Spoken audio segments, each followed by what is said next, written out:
अक्सर एक सवाल जो जहन में उतरता है और मन को कौंधता है, सवाल यही है कि क्या मौजूदा दौर में मध्य प्रदेश के हेल्थ सेक्टर के बुनियादी ढांचे में नवीनीकरण की आवश्यकता है। यह सवाल इसलिए भी चल पड़ा है क्योंकि हाल ही में हमने देखा कि किस तरीके से एक कोरोना नामक महामारी के आगे हमारा हेल्थ सेक्टर बेदम हो गया था। हमने देखा कि किस तरीके से स्वास्थ्य के अभाव में हमारी जनता, हमारी आवाम जान गंवाती रही और हम हाथ पर हाथ रखे बैठे रहे। हमने देखा कि किस तरीके से हमारी जनता ने एक हेल्थ सेक्टर का अभाव जिया है, एक अभाव में उन्होंने एक इस तरीके का सामना किया है एक महामारी का कि ये मंजर हमने अपनी खुली आंखों से देखा है। तो यह सवाल इसलिए भी महत्वपूर्ण हो जाता है कि क्या वर्तमान में मध्य प्रदेश की शिवराज सरकार हेल्थ सेक्टर को सुधारने के लिए क्या नवीनीकरण का काम कर रही है। यह सवाल इसलिए भी जानना जरूरी है कि आखिर वो कौन से काम है जो मध्य प्रदेश सरकार ने हेल्थ सेक्टर को मजबूत करने के लिए उठाए हुए हैं। तो देखिए हमारी खास पेशकश मंथन में। आवाम जब अपने नुमाइंदों को चुनकर संसद या विधानसभा भेजती है तो आवाम की यही अपेक्षाएं रहती हैं कि मुल्क के रहबर उनकी बेहतरी के लिए काम करे। आवाम के चुने हुए नुमाइंदों का यह नैतिक कर्तव्य होता है कि वह आवाम के मंसूबों पर खरे उतरे।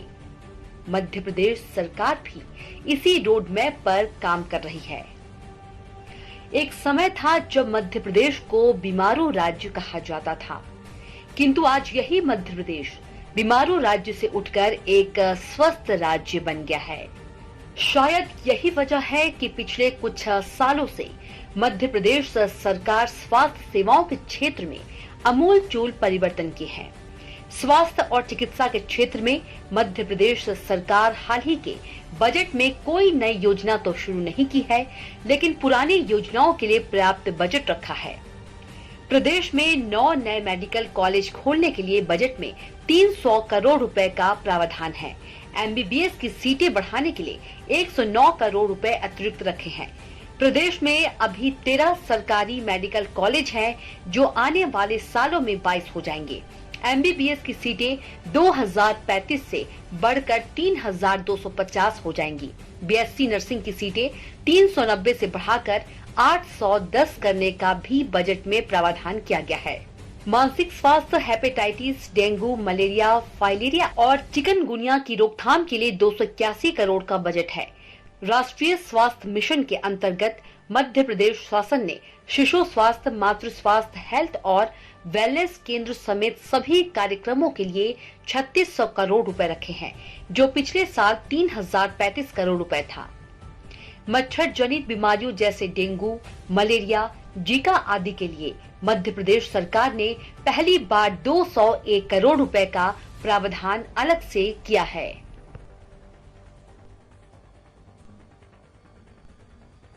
आजादी के बाद से ही भारत जैसे विकासशील देशों में स्वास्थ्य सेवाओं के क्षेत्र में एक अभाव उत्पन्न रहा है। अगर हम ग्रामीण एरिया की बात करें तो जहां एक और ग्रामीण एरिया को स्वास्थ्य सेवाओं के क्षेत्र में उपेक्षित रखा गया, तो वहीं दूसरी तरफ शहरी एरियाओं पर भी अधिक ध्यान दिया गया। और यही कारण रहा कि हमारा जो ग्रामीण एरिया है वो हेल्थ सेक्टर से कमज़ोर होता गया और जो हमारा शहरी एरिया है वो हेल्थ सेक्टर से मजबूत होता गया। लेकिन एक सवाल यहाँ पर यह भी जानना जरूरी है कि मध्य प्रदेश सरकार ने आखिर इस मिथक को तोड़ने के लिए कौन कौन से प्रयास किए हैं, वो कौन सी योजना है जो आज मध्य प्रदेश को नई ऊंचाई प्रदान कर रही है, वो कौन सी योजना है जिससे मध्य प्रदेश में स्वास्थ्य का ढांचा और बुनियादी ढांचा बिल्कुल मजबूत हो रहा है। वह कौन सा रोड मैप है जिसके कारण आज मध्य प्रदेश ने एक अलग पहचान बनाई है, चाहे वो हेल्थ के सेक्टर की बात करें या शिक्षा के सेक्टर की बात करें। देखिए हमारी खास रिपोर्ट। विश्व स्वास्थ्य संगठन का कहना है कि शरीर में रोगों का न होना ही स्वास्थ्य नहीं है, बल्कि पूर्ण मानसिक, शारीरिक और सामाजिक तंदुरुस्ती की स्थिति का होना भी जरूरी है। मध्य प्रदेश में पिछले कई वर्षों से इस परिभाषा का विस्तार हुआ, जिसमें सामाजिक और आर्थिक रूप से गुणकारी जीवन व्यतीत करने की क्षमता को भी सम्मिलित किया गया है। मध्य प्रदेश सरकार ने व्यक्ति के स्वास्थ्य के लिए शारीरिक, मानसिक, मनोवैज्ञानिक विकास के लिए कई कल्याणकारी योजनाएं चलाई है, जैसे जननी शिशु सुरक्षा योजना। यह योजना 1 जुलाई 2011 को शिवराज सरकार ने प्रारंभ की है। इसका मुख्य उद्देश्य शासकीय स्वास्थ्य संस्थाओं में गर्भवती महिलाओं एवं शिशुओं के लिए निशुल्क स्वास्थ्य सेवाएं उपलब्ध कराना है। इसके अलावा शिवराज सरकार ने वर्ष 2005 में गर्भवती महिलाओं के लिए जननी सुरक्षा योजना भी चलाई है, जिसका मुख्य उद्देश्य मातृ मृत्यु दर एवं नवजात शिशु मृत्यु दर को कम करना है। इसके अलावा भी शिवराज सरकार की स्वास्थ्य के क्षेत्र में कई योजनाएं संचालित की जा रही हैं, जिनका उद्देश्य जन कल्याणकारी राज्य की स्थापना करना है, जैसे निशुल्क डायलिसिस योजना। यह योजना मध्य प्रदेश में वर्ष 2016 में प्रारंभ की गई है, जिसका मुख्य उद्देश्य मध्य प्रदेश के समस्त जिलों में निशुल्क डायलिसिस योजना संचालित करना है। इस तरह की सुविधा उपलब्ध कराने वाला मध्य प्रदेश देश का प्रथम राज्य है। दीनदयाल अंत्योदय उपचार योजना। यह योजना मध्य प्रदेश में गरीबी रेखा से नीचे जीवन यापन करने वाले परिवारों को निशुल्क उपचार एवं जांच की सुविधा उपलब्ध कराने के उद्देश्य से 25 सितंबर 2004 को प्रारंभ की गई। लाडली लक्ष्मी योजना। यह योजना मध्य प्रदेश में वर्ष 2007 में संचालित की जा रही है, जिसका उद्देश्य बालिकाओं के प्रति भ्रूण हत्या रोकने और बालिकाओं के स्वास्थ्य एवं शैक्षणिक स्तर में सुधार लाना है। अटल बिहारी वाजपेयी बाल आरोग्य एवं पोषण मिशन। यह मिशन मध्य प्रदेश में बच्चों में कुपोषण की रोकथाम तथा 5 वर्ष तक के बच्चों की मृत्यु दर को कम करने के उद्देश्य वर्ष 2010 से यह मिशन चलाया जा रहा है। बेटी बचाओ बेटी पढ़ाओ योजना। इस योजना की शुरुआत 22 जनवरी 2015 को देश के प्रधानमंत्री नरेंद्र मोदी ने की, जिसका उद्देश्य बालिकाओं के प्रति हो रहे अमानवीय व्यवहार को रोकना और शिक्षा के क्षेत्र में बेटियों को सशक्त बनाना है। सघन इंद्रधनुष टीकाकरण अभियान। इस मिशन की शुरुआत मध्य प्रदेश सरकार ने वर्ष 2015 में की है। इस मिशन का उद्देश्य डिप्थीरिया, बलगम, पोलियो, टिटनेस, तपेदिक, खसरा और हेपेटाइटिस जैसी बीमारियों से जनता को बचाना है। और आयुष्मान भारत योजना। यह योजना प्रधानमंत्री राष्ट्रीय स्वास्थ्य सुरक्षा मिशन के तहत मध्य प्रदेश में 15 अगस्त 2018 से शुरू की गई है। इस योजना का उद्देश्य गरीबी रेखा से नीचे जीवन यापन करने वाले परिवारों का निशुल्क स्वास्थ्य बीमा तथा चिकित्सालय में 5 लाख रुपए तक का निशुल्क इलाज करवाना है। तो यह थी मध्य प्रदेश सरकार की वो योजनाएं जिनसे जनता सीधे तौर पर लाभान्वित हो रही थी। लेकिन अब हमें यह भी जानना जरूरी है और महत्वपूर्ण भी है कि आखिर मध्य प्रदेश सरकार ने चिकित्सा शिक्षा और स्वास्थ्य सेवाओं के क्षेत्र में क्या क्या नवाचार किए हैं, वो कौन सा रोड मैप है जिनके रास्ते पर मध्य प्रदेश सरकार चिकित्सा शिक्षा के क्षेत्र में नए आयाम स्थापित कर रही है। हाल ही में सूबे की शिवराज सरकार ने अपना बजट पेश किया, जिसमें शिवराज सरकार ने स्वास्थ्य सेवा के क्षेत्र में 18% की बढ़ोतरी की है। शिवराज सरकार ने स्वास्थ्य क्षेत्र के लिए वर्ष 2021-22 में 11,384 करोड़ का बजट रखा था, जिसे बढ़ाकर वर्ष 2022-23 के लिए 13,642 करोड़ का प्रावधान कर दिया है। इसके अलावा मध्य प्रदेश सरकार ने उच्च शिक्षा के लिए 12 करोड़ 47 लाख का प्रावधान अलग से किया है, जिसके तहत मध्य प्रदेश में 22 नए चिकित्सालय महाविद्यालय की स्थापना की जाएगी और 3,250 MBBS की सीटें बढ़ाई जाएंगी। इसके साथ ही वर्तमान में उपलब्ध 2,035 MBBS सीट को बढ़ाकर 3,250 कर दिया गया है। नर्सिंग में 50 सीट को बढ़ाकर 250, MSc नर्सिंग में 50 को बढ़ाकर 350 और BSc नर्सिंग में 390 सीट को बढ़ाकर 810 की जाएंगी। वर्तमान में श्योपुर, राजगढ़, सिवनी, मंडला, सिंगरौली, नीमच, मंदसौर, दमोह और छतरपुर में नए मेडिकल कॉलेजों का कार्य प्रगति पर है। इसके अलावा भी शिवराज सरकार ने 15वें वित्त आयोग के तहत अनुदान के लिए 923 करोड़ का प्रावधान किया है। इसमें संजीवनी क्लिनिक, शहरी प्राथमिक स्वास्थ्य केंद्र खोलने के साथ ही इनका संचालन व्यय शामिल है। जिला अस्पताल और औषधालयों के निर्माण के लिए 1180 करोड़ रखे हैं। उप स्वास्थ्य केंद्रों के लिए शिवराज सरकार ने 481 करोड़ रुपए का प्रावधान किया है। CHC, PHC उप स्वास्थ्य केंद्रों के भवन बनाने के लिए सरकार ने 180 करोड़ का प्रावधान किया है। आयुष्मान भारत योजना के लिए सरकार ने इस बार बजट बढ़ा दिया है। पिछले बजट में आयुष्मान भारत योजना के लिए 400 करोड़ का प्रावधान जो बढ़ाकर इस बार 833 करोड़ हो गया है।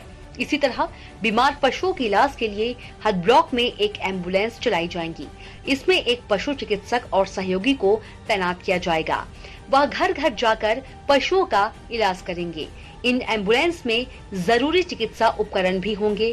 केंद्र के सहयोग से यह योजना शुरू की जा रही है। इसके अलावा गहन पशु विकास योजना के लिए 720 करोड़ का प्रावधान है। यह राशि उन्नत किस्म के दुधारू पशुओं की संख्या बढ़ाने पर खर्च होगी।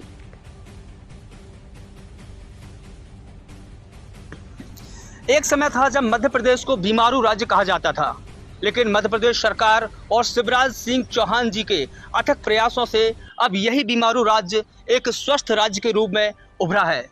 हाल ही में मध्य प्रदेश सरकार के चिकित्सा शिक्षा मंत्री विश्वास सारंग ने प्रेस वार्ता की है और उन्होंने इसमें महत्वपूर्ण जानकारियां प्रदान की है। मध्य प्रदेश के चिकित्सा शिक्षा मंत्री विश्वास सारंग ने कहा है कि मध्य प्रदेश में 4 मेडिकल कॉलेज, जिनमें भोपाल, जबलपुर, ग्वालियर और रीवा शामिल है, इन सभी मेडिकल कॉलेजों में स्टेम सेल थेरेपी के माध्यम से बोन मैरो ट्रांसप्लांट और पीडियाट्रिक कैंसर यूनिट की स्थापना की जाएगी और इस काम को महज 6 महीने के भीतर ही पूरा कर लिया जाएगा। तो यह कहना कोई अतिशयोक्ति नहीं होगी और यह कहना कोई बड़ी बात नहीं होगी कि आज मध्य प्रदेश दुनिया भर में और देश भर में एक नए राज्य के रूप में स्थापित हो रहा है और हेल्थ के सेक्टर में मजबूत बन रहा है। गत दिनों मध्य प्रदेश सरकार के चिकित्सा शिक्षा मंत्री विश्वास सारंग ने मीडिया से चर्चा करते हुए बताया कि प्रदेश में बच्चों की जेनेटिक बीमारियां जैसे sickle cell anaemia, aplastic anaemia, thalassaemia तथा cancer, leukaemia, multiple myeloma, non Hodgkin's lymphoma के उपचार के लिए बोन मैरो ट्रांसप्लांट यूनिट की स्थापना की जाएगी। प्रथम चरण में गांधी चिकित्सा महाविद्यालय में 6 बिस्तरीय बोन मैरो ट्रांसप्लांट यूनिट एवं 24 बिस्तरीय पीडियाट्रिक कैंसर यूनिट की स्थापना की जाएगी। इस यूनिट के माध्यम से विश्व स्तरीय चिकित्सा सुविधा उपलब्ध कराई जाएगी। इसमें स्वयं के स्टेम सेल ग्राफ्टिंग एवं अन्य व्यक्ति के बोन मैरो ट्रांसप्लांट किया जाएगा। मंत्री सारंग ने यह भी बताया कि बच्चों में sickle cell anaemia, aplastic anaemia एवं थैलेसीमिया जैसी जेनेटिक बीमारियों के कारण बच्चों के संक्रमित बोन मैरो को निकालकर दूसरे व्यक्ति का स्वस्थ बोन मैरो करने के बाद बोन मैरो ट्रांसप्लांट किया जाएगा। वहीं कैंसर जैसे leukaemia, multiple myeloma, non Hodgkin's lymphoma के पीड़ित मरीजों में उनके ही स्टेम सेल को निकालकर ऑटोलोगस स्टेम सेल ट्रांसप्लांट किया जाएगा। चिकित्सा शिक्षा मंत्री विश्वास सारंग ने बताया कि बच्चों में कैंसर एवं जेनेटिक बीमारियों के उपचार के लिए विश्व स्तरीय चिकित्सा व्यवस्था विकसित कर अमेरिका की कोलंबिया यूनिवर्सिटी, न्यूयॉर्क के विख्यात बोन मैरो ट्रांसप्लांट विशेषज्ञ डॉक्टर प्रकाश सतवानी निःशुल्क चिकित्सकीय उपचार एवं सहयोग प्रदान करेंगे। ये बहुत असाध्य बीमारियों के लिए बहुत ही उपयोगी उपचार है। दुनिया में इस बात को स्थापित भी किया है और स्टेम सेल को लेकर पूरी दुनिया में बड़े स्तर पर रिसर्च चल रही है। हमने विगत दिनों ये सुनिश्चित किया था कि हमारे मेडिकल कॉलेजेस में हम हमारी रिसर्च और डेवलपमेंट की यूनिट को बहुत मजबूत और स्ट्रेंथन करेंगे। उसी आयाम को हम आगे बढ़ाते हुए स्टेम सेल के रिसर्च और उसके माध्यम से अन्य बीमारियों का भी हम उपचार कर सकें, इसकी हम व्यवस्था करेंगे। आपकी जानकारी में मैं देना चाहता हूँ, स्टेम सेल रजिस्ट्री के लिए गवर्नमेंट ऑफ इंडिया की एक अलग से पॉलिसी है जिसमें कोई भी व्यक्ति अपने स्टेम सेल को रजिस्टर कर सकता है और उसके माध्यम से वो अपना बोन मैरो और स्टेम सेल को डोनेट कर सकता है। इस पूरे प्रकल्प में हमें इस बात की बहुत प्रसन्नता है कि हमारे मध्य प्रदेश के ही बल्कि भोपाल में से जिन्होंने MBBS किया है, विश्वविख्यात बोन मैरो ट्रांसप्लांट विशेषज्ञ डॉक्टर प्रकाश सतवानी हमें अपनी निशुल्क सेवाएं दे रहे हैं, जो कि अमेरिका बेस्ड हैं। अमेरिका की कोलंबिया यूनिवर्सिटी में वो बोन मैरो ट्रांसप्लांट विशेषज्ञ हैं। हमारी उनसे बातचीत हुई है और जो इंदौर में हमने हमारा बोन मैरो ट्रांसप्लांट यूनिट की शुरुआत की थी, उसमें भी डॉक्टर प्रकाश सतवानी ने हमें सहयोग किया था। मेरी स्वयं की हमारे ACS महोदय सुलेमान साहब और हमारे कमिश्नर साहब के साथ हमारी 2 दिन पहले डॉक्टर प्रकाश सतवानी जी के साथ बातचीत हुई है और हम उनके साथ एक प्रॉपर MOU करने वाले हैं। कोलंबिया यूनिवर्सिटी के माध्यम से हम इस बोन मैरो ट्रांसप्लांट यूनिट और पीडियाट्रिक कैंसर यूनिट की पूरी जो नो हाउ है वो हम उनसे प्राप्त करेंगे। हमारे डॉक्टर्स की ट्रेनिंग, हमारे नर्सिंग स्टाफ की ट्रेनिंग और हमारे पैरामेडिकल स्टाफ की ट्रेनिंग, इसको हम सुनिश्चित करने वाले हैं।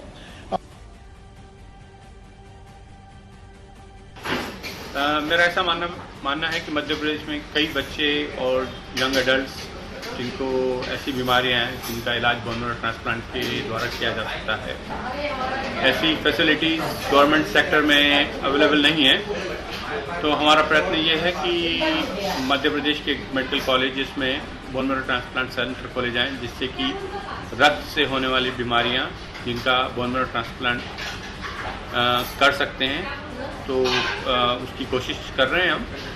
जो मेडिकल कॉलेजेस में हम बोन मैरो ट्रांसप्लांट खोलने की बात कर रहे हैं वो है जबलपुर, ग्वालियर, रीवा, भोपाल और इंदौर में ऑलरेडी बोन मैरो ट्रांसप्लांट हो रहा है।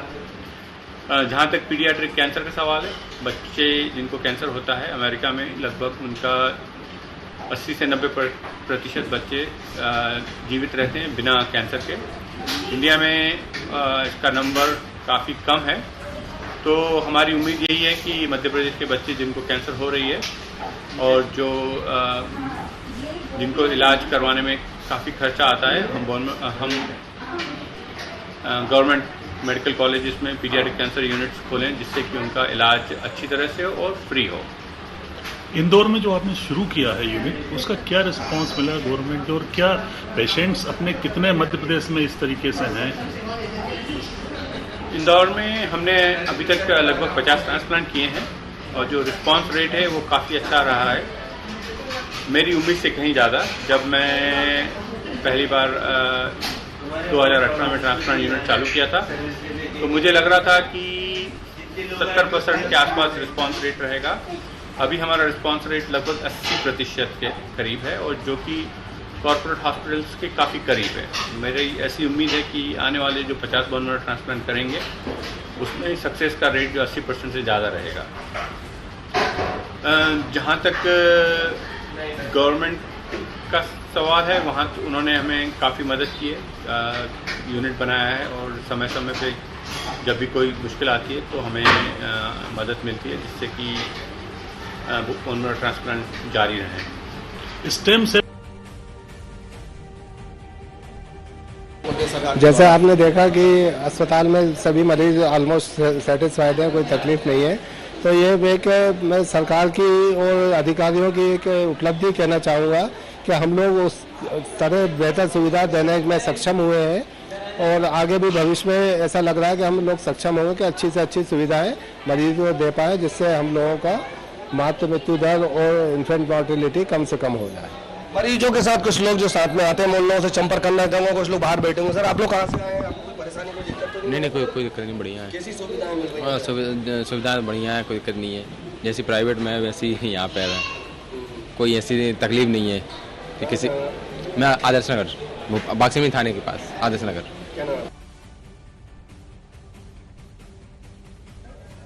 कोरोना महामारी की पहली और दूसरी लहर का ये भयानक दृश्य पूरी दुनिया ने और पूरी देश ने अपनी खुली आंखों से देखा। लेकिन इस महामारी से निपटने के लिए सिर्फ एक ही उपाय था और वो था सिर्फ और सिर्फ वैक्सीनेशन।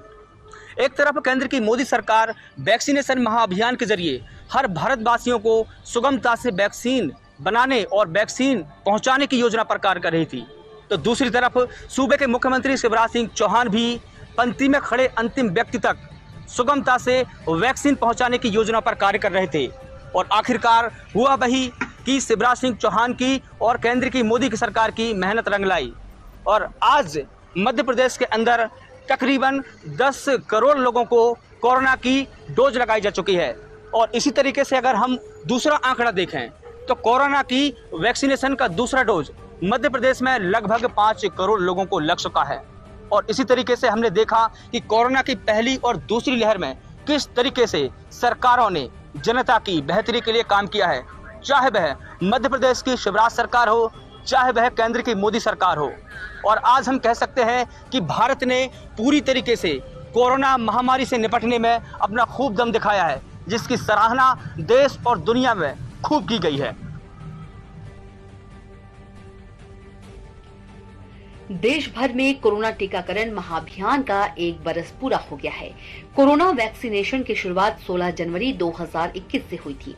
इसी दिन से पूरे भारत में कोरोना महामारी के खिलाफ वैक्सीन लगाकर कोरोना के विरुद्ध जंग की शुरुआत की गई थी। इस जंग को लड़ते लड़ते 1 वर्ष पूरा हो गया है। इस 1 बरस के दरमियान देश में अब तक लगभग 156 करोड़ से अधिक कोरोना टीके लगाए जा चुके हैं। लेकिन अगर राज्य मध्य प्रदेश की बात करें तो यहाँ अब तक 10 करोड़ से अधिक कोविड टीके लगाए जा चुके हैं, जिसमें 5 करोड़ 63 लाख से अधिक लोगों को वैक्सीन की पहली खुराक दी जा चुकी है और 5 करोड़ 8 लाख से अधिक लोगों को वैक्सीन की दोनों खुराक दी जा चुकी है। वहीं प्रिकॉशन डोज की बात करें तो यहाँ 2,68,000 से अधिक लोगों को एहतियाती डोज लगाई जा चुकी है। फिलहाल पूरे देश में 60 साल से अधिक उम्र के कोमॉर्बिड वाले बुजुर्गों को एहतियाती डोज लगाई जा रही है। और इस तरह हम कह सकते हैं कि मध्य प्रदेश सरकार ने स्वास्थ्य सेक्टर में और चिकित्सा शिक्षा के क्षेत्र में बहुत ही अमूलचूल परिवर्तन किए हैं। अगले हफ्ते नए विषय पर नए मंथन के साथ फिर होगी मुलाकात। तब तक देखते रहिए VIP न्यूज़। नमस्कार।